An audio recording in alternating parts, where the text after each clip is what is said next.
नमस्कार प्रेक्षकांनो, या मालिकेच्या येणाऱ्या जबरदस्त भागामध्ये आपलं स्वागत आहे. आणि त्यामध्ये आता सारंगला सत्याचा उलगडा होऊन सावलीसाठी आता सारंग कोणतं पाऊल उचलणार आणि सावलीचं प्रेम आता सारंग कसा दाखवणार आणि सावलीला त्रास देणाऱ्या राजकुमार आणि तिलोत्तमाचा माज आता सारंग कसा जिरवणार. प्रेक्षकांनो, हे सगळे या व्हिडिओमध्ये आपल्याला पाहायला मिळणार आहे. चला तर व्हिडिओला सुरुवात करूयात. आता इकडे अबीर हा जगन्नाथला विनवण्या करत असतो की आजोबा काहीही करा पण आपलं गुरुकुल चालू करा. आणि रागाने जगन्नाथ आता हवालदाराकडे येतो आणि म्हणतो की तुम्ही जी नोटीसचा उदो करता ना, ती नोटीस नसून रात्रीच तुम्ही तयार केलेले कागदपत्र आहेत. आणि ते कागदपत्र तुम्ही ना डुप्लिकेट तयार करून आम्हाला फसवायचं काम तुमचं चाललंय, असे आता जगन्नाथ हवालदाराला बोलतो. आणि मी हे नोटीसचा अनादर करत नाहीये, पण मी कायद्याचा आदर करतो म्हणून काही पाऊल उचलत नसल्याचे जगन्नाथ बोलतो. आणि त्याच वेळेस राजकुमार आता त्याच्या गाडीतून तिकडे येत असतो. आणि इकडे आता मोनिकाने राजकुमारला फोन केलेला असतो. मोनिका म्हणते की राजकुमार, अरे तू गेल्यानंतर इकडे घरात काय गोंधळ झालाय तुला माहिती आहे का? सारंग धमकी देऊन गेलाय तुझ्या नावाची. तर राजकुमार हसू लागतो. राजकुमार हसतच म्हणतो काय केलंय त्याने? आणि मोनिका म्हणते की तो म्हणत होता तुम्हाला खूप महागात पडेल आणि सगळ्यांना खूप जड जाणार आहे. आणि मोनिका म्हणते की तो जगन्नाथ इथे आला होता आणि तो धमकी देऊन गेलाय आणि हातपाय तंगडं तोडीन अशी त्यांनी धमकी दिली. तर हसतच राजकुमार म्हणतो त्या जगन्नाथचं काय ऐकतेस तू? आणि सारंगसुद्धा बोलला की जी गुरुकुलाची जागा तुम्ही बळकवताय त्यामुळे मुलांवरती अन्याय होतो. आणि मोनिका म्हणते की मला खूप भीती वाटते. राजकुमार म्हणतो तो सारंगही काही करू शकत नाही आणि आपली केस स्ट्रॉंग आहे, तेव्हा तू काही घाबरू नकोस मोनिका. आणि मोनिका म्हणते की आत्ताच्या आत्ता तू त्या सारंगला अडव आणि तिकडे जाण्यापासून त्याला थांबव. तर राजकुमार म्हणतो मला पालघरला जायचं, त्या खंड्याची भेट घ्यायची. आणि ती ऐकताच आता मोनिका विचार करते काय खंड्या पालघरमध्ये आहे आणि हा राजकुमार त्याला भेटायला चालला? नाही, असं होता कामा नाही. मोनिका म्हणते राजकुमार तुला जर काही कळतंय का? जर सारंग तिकडे गेला आणि त्याने अडवलं तर गुरुकुलाची जागा आपल्याला भेटणार नाही, काही करून त्याला थांबव. तर राजकुमार म्हणतो ठीक आहे, मी त्याला थांबवतो. आणि तेवढ्यात आता राजकुमार हा सारंग येत असताना आता त्याच्या गाडीसमोर येतो. तर सारंग गाडी थांबवतो आणि सारंग आता काच खाली करताच आता राजकुमार म्हणतो की का रे सारंग, अरे एवढ्या गाईगाईत कुठे चाललाय? तेव्हा सारंग म्हणतो गुरुकुलात चाललोय, तू जी चूक केली ना ती सुधरवायला. तेव्हा आता राजकुमार म्हणतो हे बघ, गुरुकुलचा विषय आपल्यासाठी कायमचा बंद आहे आणि तो कसा विषय करायचा संपवायचा की नाही ते मी बघेन.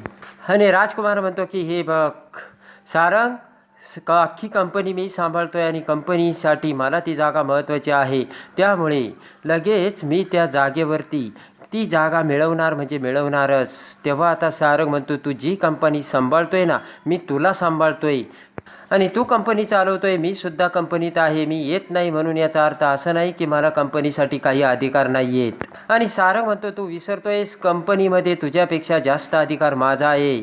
आणि लगेच आता राजकुमार म्हणतो असं बोलून घरात बसून होत नाही, कंपनी चालवायला ना हिंमत लागते आणि ती हिंमत माझ्यात आहे आणि म्हणून मी कंपनी चालवतोय सारंग. आणि राजकुमार म्हणतो की जाऊ दे ना, कंपनीसाठी ती गुरुकुलाची जागा खूप महत्त्वाची आहे आणि तू त्या गुरुकुलाच्या जागेवर एवढं काय पडलंय तुझं आणि खुटलंय आडलंय तुझं.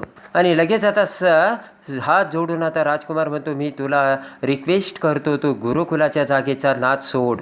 तेव्हा आता सारंग म्हणतो की तू हा जो दुसऱ्यावर अन्याय करून जो धंदा करतोय ना त्याला धंदा म्हणत नाहीये. आणि सारंग राजकुमारकडे बघतो आणि म्हणतो त्याला दरोडा म्हणतायत, तुला जे करायचं ते कर राजकुमार. आणि सारंग म्हणतो की पोलिसांच्या मदतीने तू जे सील ठोकलंय ना ते सील मी तोडणार. आणि राजकुमार म्हणतो हे बघ सारंग, मला जे करायचं नाही ते करायला मला भाग पाडू नकोस. आणि राजकुमार म्हणतो सारंग याचे परिणाम खूप वाईट होतील. तर सारंग म्हणतो परिणामाची काळजी ना मी कधी केलीच नाही आहे दादा. आणि सारंग म्हणतो आजही करत नाही. तेव्हा शिस्तीत गाडी मागं घेण्यासाठी सारंग राजकुमारला बोलतो. आणि त्यानंतर आता सारंग त्याची गाडी पाठीमागे घेतो. तर राजकुमारला वाटतं सारंग गाडी घेऊन चाललाय आणि आता सारंगला हात करत राजकुमार खुश होऊन त्याला पाठीमागे जायला सांगतो. थोडे पाठीमागे जाताच आता सारंग पुन्हा गाडीचा आता पुढचा गिअर टाकतो आणि गाडी पुढे येत असल्याचे बघून राजकुमार हादरतो आणि पटकन त्याच्या गाडीत बसून आता सारंगची गाडी त्याच्या गाडीला उडवणार. तोच राजकुमार त्याची गाडी बाजूला घेतो आणि आता ते बघताच राजकुमार विचार करतो, हा सारंग काही ऐकणार नाही, काहीतरी करायला हवं. आणि राजकुमार फोन लावतो. आणि इकडे आता राजकुमार सावंत वकिलाला फोन करतो आणि इन्स्पेक्टरला देखील फोन करून सांगतो की माझा भाऊ ना सारंग मेंदळे तो गुरुकुलाचं सील तोडायला निघाला, आत्ताच्या आत्ता त्याला अटक करा. आणि रागाने राजकुमार म्हणतो की त्याला आत्ताच्या आत्ता आतमध्ये टाका आणि त्यासाठी मी तुम्हाला वाटेल तेवढे पैसे देतो. आणि इकडे आता तिलोत्तमा सारंगला फोन लावत असते. सारंग तिलोत्तमाचा फोन कट करतो. तर तिलोत्तमा म्हणते, काय माझा फोन कट केला? आणि आता सारंग चिडलाय आणि रागात तो काही आता ऐकणार नाही. आणि तिलोत्तमा म्हणते की जर कोणावर अन्याय होत असेल तर सारंग अजिबात गप्प बसणार नाही. आणि तिलोत्तमा म्हणते गुरुकुलाच्या बाबतीत त्याच्या हातून काही गुन्हा व्हायला नको आणि मला याची भीती वाटते. इकडे आता जगन्नाथ हा हवालदाराला बोलत असताना तेवढ्यात आता सारंग त्याच्या कारमधून तिथे येतो. सारंगला बघताच आता जगन्नाथला धक्का बसतो. आणि इकडे आता सगळेजण जगन्नाथ, सावली, आबीर, व्यंकटेश सारंगकडे बघतात. इकडे आता तिलोत्तमा विचार करते की हे सगळं कुणामुळे होतंय ना, हे मला सगळं कळतंय, हे सगळं त्या पोरीमुळे होतंय. आणि तिलोत्तमा म्हणते की एकदा सारंगने तिला काढून दिलंय ना, मग राहावं तिनं तिचं का परत आता भूतकाळाचं सगळं बाजूला ठेवून ती पुन्हा सारंगच्या आयुष्यात येते. तिलोत्तमा विचार करते की मी असं होऊ देणार नाही, काही जरी झालं तरी मी तिला माझ्या सारंगच्या आयुष्यात येऊ देणार नाही. आणि सारंग आता कारमधून खाली उतरताच आता सावली सारंगकडे येते आणि म्हणते, का आला तुम्ही? ते झालं तेवढं कट कारस्थान पुरेसं नाही आहे का? आणि सावली म्हणते, गुरुकुल बंद पडलं याचं तुम्हाला आता समाधान मिळत असेल नाही का, आणि आनंदही मिळत असेल. आणि सावली म्हणते की तुम्ही इथे आनंद साजरा करायला आलात का? आणि सावली म्हणते, बोला ना का आलाय? तर सारंग इकडे तिकडे बघतो आणि सारंग आता खाली एक मोठा दगड असतो, तो दगड आपल्या हातात उचलतो. आणि तेवढ्यात आता जगन्नाथ सारंगकडे येतो आणि सारंगचा हात धरत म्हणतो, सारंग हा काय वेडेपणा करतोय? तर सारंग म्हणतो, जगन्नाथजी मी सील तोडणार म्हणजे तोडणार. आणि जगन्नाथ म्हणतो, असं कायदा हातात घेणं बरोबर नाही आहे. सारंग म्हणतो, माझ्या कुटुंबाने जी चूक केली ना त्यासाठी हे असंच करायला हवं.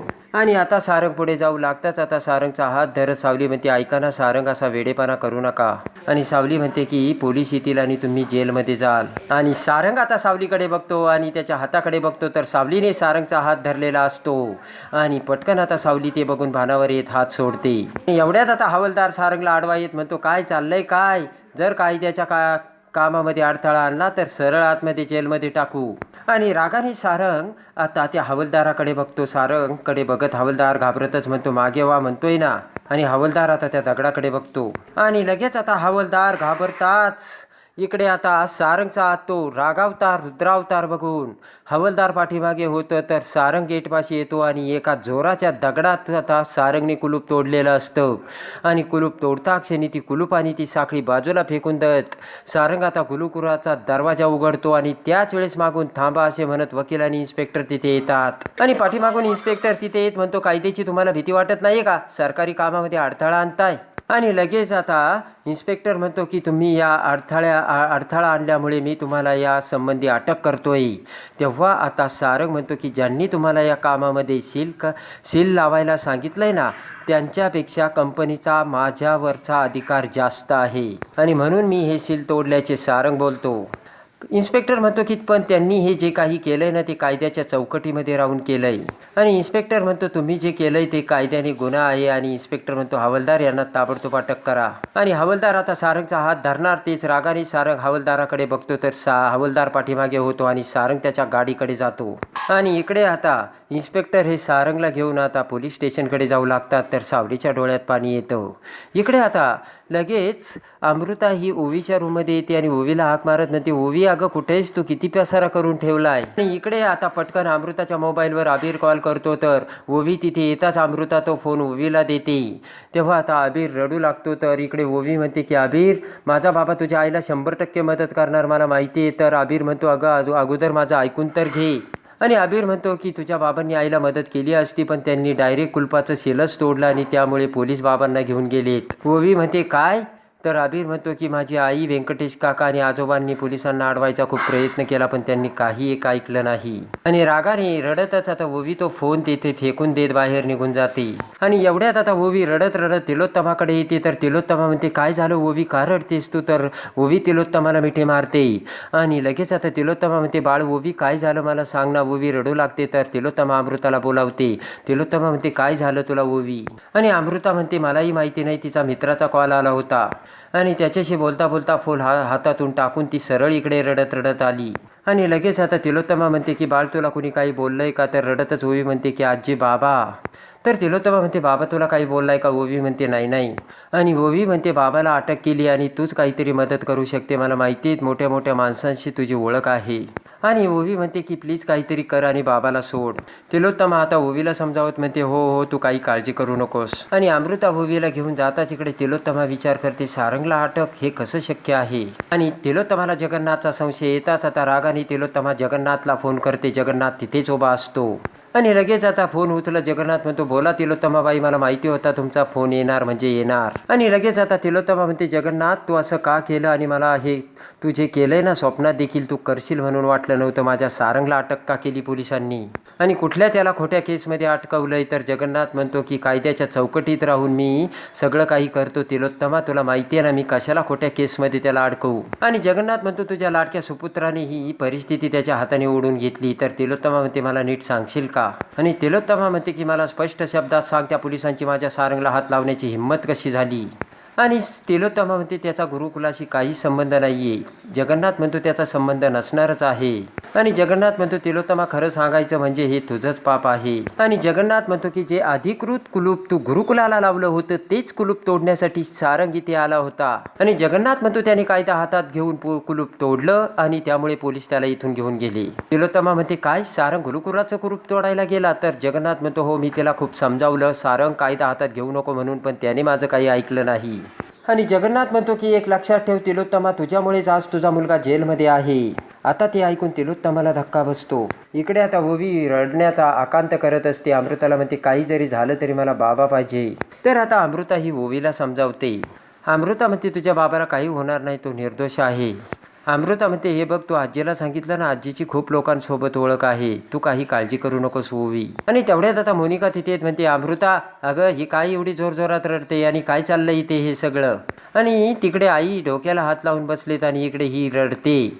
काय चाललंय नेमकं काही समजतच नाहीये. आणि मोनिका म्हणते कोणी काही मेलंय का मला सांग. तर लगेच आता इकडे अमृता म्हणते की जरा शांत हो मोनिका. आणि अमृता म्हणते की पोलिसांनी आपल्या सारंगला अटक केली. मोनिका म्हणते पण का, त्याने असं काय केलंय? आणि अमृता म्हणते मला सुद्धा माहिती नाही अजून काय झालंय ते. ओवीच्या मित्राचा कॉल आला होता आणि त्यांनी हे सगळं सांगितलंय. आणि मोनिका विचार करते मी राजकुमारला सांगितलं होतं लवकरात लवकर जाऊन सारंगला अडव म्हणून, आणि या गुरुकुलाच्या मॅटरमुळे सारंग अडकला असणार आहे. आणि इकडे आता जगन्नाथ फोन करून सारंगला कुठल्या पोलीस स्टेशनमध्ये घेऊन गेलेत हे आता माहिती करून घेतो. आणि सावलीला म्हणतो की सावली सारंग कुठल्या पोलीस स्टेशनमध्ये आहे ना हे आता मला कळालंय आणि मी तिकडे चाललोय. आणि जगन्नाथ म्हणतो त्याने सील तोडला आणि सरकारी कामात अडथळा आणला अशी केस आहे त्याच्यावर, त्यामुळे मला ना ताबडतोब तिकडे जावं लागणार आहे. आणि आबिर म्हणतो की आजोबा मला सुद्धा तुमच्यासोबत यायचं आणि मला सुद्धा बघायचंय. आणि आबिर म्हणतो सुपर हिरोला मला बघायचंय, प्लीज मला येऊ द्या. आणि जगन्नाथ म्हणतो बाळा तू तिथे येऊन काय करणार? अरे लहान मुलांना पोलीस स्टेशनमध्ये यायला मनाई असते. आणि जगन्नाथ म्हणतो की तू आईसोबत जा. तर आबिर म्हणतो काही करा पण तुम्ही ओवीच्या बाबांना सोडवा आजोबा. आणि आबिर म्हणतो ओवी त्यांच्याशिवाय राहूच शकत नाही. तर जगन्नाथ आबिरला समजावत म्हणतो की हे बघ मी आहे, तू काही काळजी करू नकोस आबिर. आणि आबिरला समजावून सांगत आता सावलीला आबिरला तिथून घेऊन जा, आतमध्ये घेऊन जायला जगन्नाथ सांगतो. आणि आता जगन्नाथ हा सारंगला सोडवायला आता पोलीस स्टेशनमध्ये निघून जातो. आणि इकडे आता व्यंकटेश सावलीकडे बघत म्हणतो सावली तुला तर खूपच टेन्शन आलेलं दिसतं, कारण तुझा चेहरा सांगतो. तर सावली टेन्शनमध्ये आता व्यंकटेशकडे बघते. आता इकडे राजकुमारने पोलिसांना आता सारंगला अटक करायचे आदेश आता दिल्याचे सारंगसोबत आता तिलोत्तमाला समजताच आता तिलोत्तमा सारंगला सोडून राजकुमारचा खेळ आता सारंग कसा खल्लास करतो हे बघण्यासाठी आणि या मालिकेच्या डेली अपडेटसाठी आपल्या चॅनलला लाईक करा, सबस्क्राईब करा.